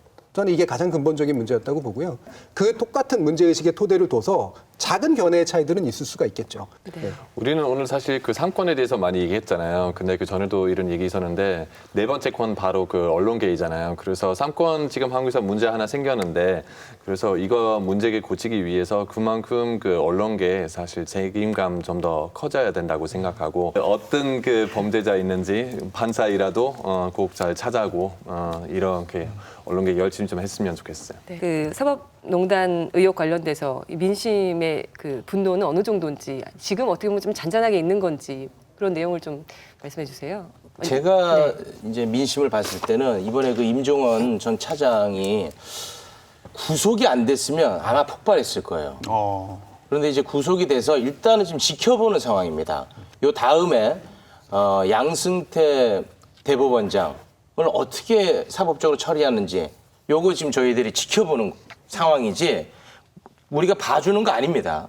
그 점은 꼭 유념해 두셨으면 좋겠습니다. 그럼 국민들이 이제 바라는 언론 보도도 그런 지향점을 갖고 있겠네요. 그렇죠. 굉장히 이거 대한민국의 근간을 흔드는 사건 아니겠습니까? 요건 진짜 우리가 계속해서 지켜보고 있으니까 언론분들도 좀 열심히 해주시기 바랍니다. 네, 오늘 저널리즘 토크쇼즈에서는 검찰 수사 진행되고 있는 사법농단 의혹 사건 관련돼서 언론 보도 내용들을 짚어봤습니다. 손수호 변호사 첫 출연 1회부터 방송을 봤다는 네네. 소문이 들리던데 그렇습니다. 직접 나와보시니까 어떠신가요? 이게 사실 자신이 몸담고 있는 곳을 그 업계를 비판하는 게 쉽지는 않아요. 그래서 저도 오늘 사법부에 대한 그런 여러 가지 그런 비난과 비판들을 이제 쏟아냈는데 뭐 어찌 보면 사법부가 좀 제대로 잘 이제 앞으로 나아갈 수 있기를 좀 바라는 그런 마음이었고 또 좀 지금 언론인이시잖아요. 그렇죠? 근데 또 언론인으로서 또 다른 언론을 또 비판을 또 하시는 거니까 굉장히 한 해 한 해 준비하시면서 참 고민이 많고 여러 가지로 참 준비를 철저히 하지 않으면 또 역풍이 불 수 있잖아요. 네. 그런 쪽에서 어떤 고민을 많이 하시지 않았을까 이런 생각이 듭니다. 네. 최욱 씨 어떻게 보셨어요? 손수호 변호사. 손수호 변호사. 제법이다.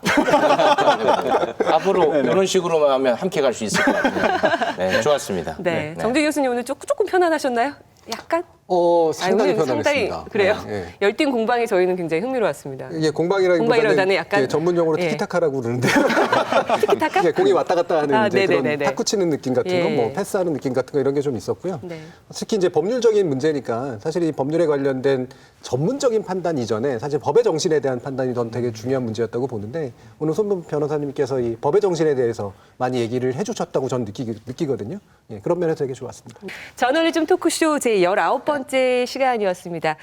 저희 프로그램은 KBS 1TV, 마이케이, 푹, 유튜브, 페이스북을 통해서도 만나실 수 있습니다. 언론의 관행은 여러분이 바꿀 수 있습니다. 다음 주도 일요일 밤 10시 30분에 찾아뵙겠습니다. 고맙습니다.